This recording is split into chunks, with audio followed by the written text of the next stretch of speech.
Pemirsa, kemarau panjang ternyata dapat dimanfaatkan bagi sebagian masyarakat untuk melakukan usaha penjualan burung merpati.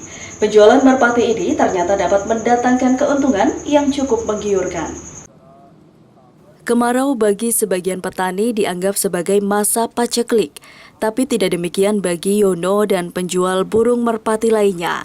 Sebab di saat inilah Yono bersama penjual burung merpati lainnya kebanjiran pembeli.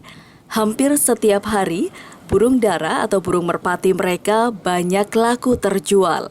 Alasannya, di musim kemarau seperti sekarang, cuaca sangat cerah sehingga burung pun mampu terbang dengan leluasa. Dengan banyaknya warga yang membeli, Yono mengaku per hari bisa menjual hingga 10 pasang burung merpati. Bahkan pernah sampai kekurangan persediaan, sehingga ia harus mencari stok burung merpati hingga keluar daerah agar persediaan tetap banyak.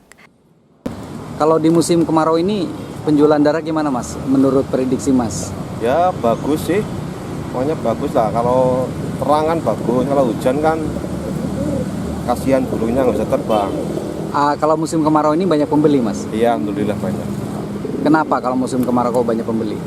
Kalau musim kemarau itu kan main burungnya kan itu kan enak, enak tuh, nggak cuaca nggak mendung, jadi kelihatan gitu burungnya. Oh gitu ya? Ya dapat terjangkau lah, pokoknya burungnya itu kelihatan. Terlihat gitu ya kalau Iya. tinggi gitu ya?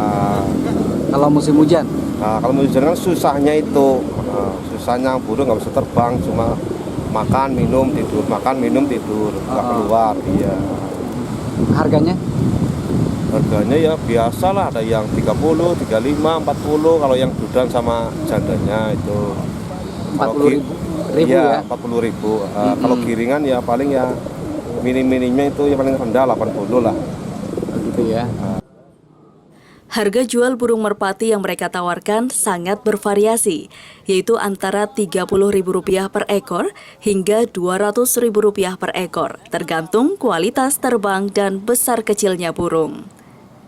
Dari Jalan Rinjani Cilacap, Hans Prada memberitakan.